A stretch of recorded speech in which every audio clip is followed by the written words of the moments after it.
इस जून से अग्निवीरों के पहले बैच की भर्ती स्टार्ट हो गई है और इसी दिन ऑनलाइन परीक्षा होगी। जानिए अब तक चयन से लेकर योग्यता भर्ती की पूरी डिटेल्स आप लोग इसी वीडियो में मिल जाएगा। तो आपसे निवेदन है कि वीडियो में लास्ट तक जरूर बने रहना। लेफ्टिनेंट जनरल पुरी ने कहा कि केंद्र योजना का विश्लेषण करने के लिए सेना के 46,000 उम्मीदवार की भर्ती के साथ शुरू करेगा। उन्होंने कहा कि अगले 4 से 5 वर्षों में हमारी भर्ती सैनिकों की मैक्सिमम 50,000 से 60,000 होगी। मतलब सेना की जो भर्ती हो 50 से 60,000 की होगी और बाद में बढ़कर 90,000 से 1 लाख हो जाएगी।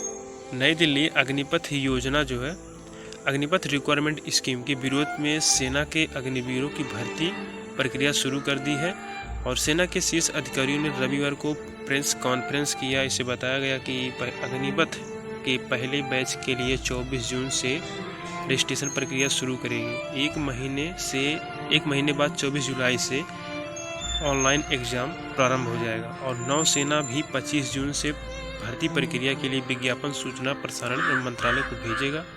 एयरफोर्स की तरह नेवी भी ज्वाइनिंग ऑनलाइन आवेदन की प्रक्रिया होगी। अग्निपथ योजना के तहत करीब 40,000 अग्निवीरों की भर्ती करने के लिए 83 रैलियां आयोजित करेगी।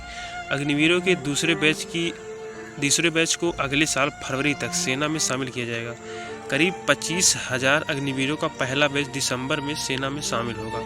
अग्निपथ योजना के तहत भर्ती रैलियां अगस्त, सितंबर और अक्टूबर में पूरे भारत में होगी। नौसेना में जो है महिला और पुरुष की दोनों की भर्ती होगी और हम अग्निपथ योजना के तहत पुरुष एवं महिलाओं को दोनों की भर्ती कर रहे हैं। अग्निवीरों का पहला बैच 21 नवंबर को प्रशिक्षण संस्थानों में रिपोर्ट करने लगेगा। भारतीय सेना जून तक अग्निपथ योजना के तहत भर्ती के ब्यौरे के साथ आएगी। दिसंबर में शामिल होगा पहला बैच। वायुसेना में अग्निवीरों का पहला बैच दिसंबर में शामिल किया जाएगा। 30 दिसंबर को प्रशिक्षण शुरू होगा। वायुसेना 24 जून को अग्निपथ योजना के तहत पंजीकरण प्रक्रिया शुरू करेगी। ऑनलाइन प्रक्रिया 24 जुलाई से प्रारंभ हो जाएगी। रूल वही रहेगा, सिर्फ नाम चेंजिंग हुआ। बीच सेवा में छोड़ने की इजाज़त नहीं। हालांकि खास परिस्थितियों को छोड़कर ट्रेनिंग अवधि के बीच उन्हें सेवा छोड़ने की इजाज़त नहीं मिलेगी। अग्निपथ योजना के तहत उन्हें सेवा से पहले 30,000 रुपये सैलरी के तौर पर मिलेंगे, जिनमें 21,000 सीधे उनके खाते में जाएगा और 9,000 रुपये अग्निवीर क्रॉप्स फंड में जाएंगे। ट्रेनिंग के आखिरी वर्ष में अग्निवीरों की सैलरी 40,000 रुपये हो जाएगी। ट्रेनिंग के दौरान मिलेगा 48 लाख का लाइफ इंश्योरेंस। भैया देख लीजिए। ट्रेनिंग के 4 साल बाद 75% अग्निवीरों को रिटायर किया जाएगा। ये तो सभी लोग जानते हैं। उन्हें 10,04,000 रुपये सेवा निधि के तहत दिए जाएंगे। ये 10,04,000 सेवा निधि पैकेज दे रहे हैं। बहुत बड़ी धनराशि होगी इनकी। 10,04,000 में क्या हो जाएगा, कुछ नहीं होने वाला है। जिसमें 5,02,000 रुपये उनको खुद कमाए हुए होंगे। इनके अतिरिक्त उन्हें सरकार की ओर से किसी तरह की कोई ग्रेचुइटी या अन्य फंड नहीं मिलेगा। आप बताओ। ट्रेनिंग अवधि के दौरान 48 लाख रुपए का लाइफ इंश्योरेंस देना है। इतनी ज़्यादा तो LIC में भी नहीं मिलती होगी।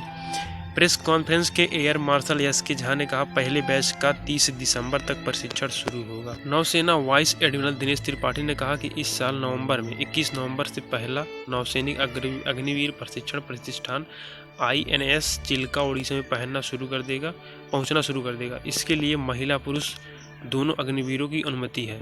अगले 4 से 5 सालों में 1 लाख तक होगी भर्ती। लेफ्टिनेंट जनरल पुरी ने कहा कि केंद्र योजना का विश्लेषण करने के लिए सेना के 46,000 उम्मीदवार की भर्ती एक साथ शुरुआत करेगा। उन्होंने कहा कि अगले 4 से 5 सालों में हमारी भर्ती सैनिकों की 50,000 से 60,000 होगी, बाद में बढ़कर 90,000 से 1 लाख हो जाएगी। हमें बुनियादी क्षमता का निर्माण करने और योजना का विश्लेषण करने में 46,000 से शुरुआत होगी। 4 साल के कार्यकाल के लिए सेना में शामिल निकट भविष्य 1.25 लाख तक अग्निवीरों का सालाना चयन किया जाएगा, जो फिलहाल 46,000 है। इस योजना के तहत 17 से 23 वर्ष की आयु के लोगों को 4 साल के कार्यकाल के लिए सेना में शामिल किया जाएगा। इस अवधि के दौरान उन्हें 30,000 से 40,000 रुपये से अधिक भत्ते के बीच मासिक वेतन की भुगतान किया जाएगा। इसके बाद बिना ग्रेच्युटी व पेंशन लाभ के अधिकांश के लिए अनिवार्य सेवानिवृत्ति होगी। अग्निपथ हिंसा में शामिल नहीं थे अग्निवीर, आवेदकों को देना होगा शपथ पत्र। टॉप मिलिट्री ऑफिसर, ये भाई देखिए, अग्निपथ हिंसा में जो लोग शामिल रहेंगे उनको शपथ पत्र देना रहेगा। और अग्निपथ हिंसा में शामिल नहीं थे, मतलब जो लोग शामिल नहीं थे उनको शपथ पत्र देना पड़े कि हम अग्निपथ में हिंसा में शामिल नहीं होने गए थे। सेना में 4 साल की सेवा के बाद रक्षा मंत्रालय में 10% आरक्षण, ये 10% आरक्षण दे रहे हैं जो CAPF आता है। सशस्त्र बलों के 4 साल सेवा समाप्त होने के बाद अग्निवीरों को सहायक उपाय प्रदान करने के लिए रक्षा मंत्री राजनाथ सिंह ने शनिवार को आवश्यक पात्रता को पूरा करने के लिए अग्निवीरों की रक्षा मंत्रालय की नौकरी 10% रिक्तियों को आरक्षित करने के प्रस्ताव मंजूरी दे दी है। उसके बाद अब देखते हैं क्या दी है। सरकार ने घोषणा की उसने 2022 के भर्ती के लिए अग्निवीरों की आयु सीमा 21 से बढ़ाकर 23 वर्ष करने का निर्णय लिया। अब बात करते हैं CAPF और असम राइफल्स भर्ती के लिए 10% आरक्षण।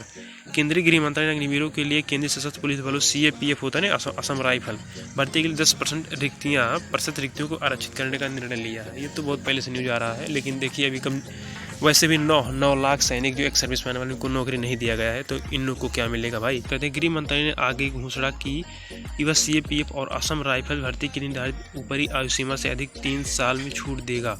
अग्निवीरों से पहले बैच के लिए आयु में 5 वर्ष की छूट मिलेगी। राज्य में पुलिस बल के आरक्षण घोषणा की है। इसके अलावा उत्तर प्रदेश, मध्य प्रदेश, हरियाणा, अरुणाचल प्रदेश, उत्तराखंड, कर्नाटक जैसी कई राज्य सरकारों सामने आई हैं और अग्निवीरों के लिए विभिन्न सहायक उपायों की घोषणा की कि अपनी 4 साल सेवा के बाद नागरिक जीवन लौट आएंगे। कई राज्यों ने घोषणा की है कि 4 साल तक सशस्त्र बलों की सेवा करने के बाद राज्य पुलिस बलों में रिक्त पदों की भर्ती के लिए अग्निवीरों को वरीयता दी जाएगी। केंद्र की अग्निपथ योजना की घोषणा के बाद छात्रों का आंदोलन। केंद्र की इस योजना की घोषणा के बाद आंदोलन शुरू हो गए हैं और विभिन्न राज्यों में तनावपूर्ण स्थिति पैदा हो गई। दिल्ली, उत्तर प्रदेश, बिहार, हरियाणा, तेलंगाना, उड़ीसा, पश्चिम बंगाल, मध्य प्रदेश, पंजाब, झारखंड समेत असम सहित कई राज्यों में अब तक विरोध प्रदर्शन हुए हैं। कुछ राज्यों में विरोध प्रदर्शन के हिंसक हो गए, जिसमें ट्रेनों को आग लगाना, पथराव की घटनाएं शामिल की गई। इसे भी गिरफ्तारियां भी की गई हैं। तो चलिए दोस्तों, मिलते हैं नेक्स्ट अगली वीडियो में। बस आप लोग अपना ध्यान रखिए, अपने परिवार का ध्यान रखिए। जय हिंद, वंदे मातरम।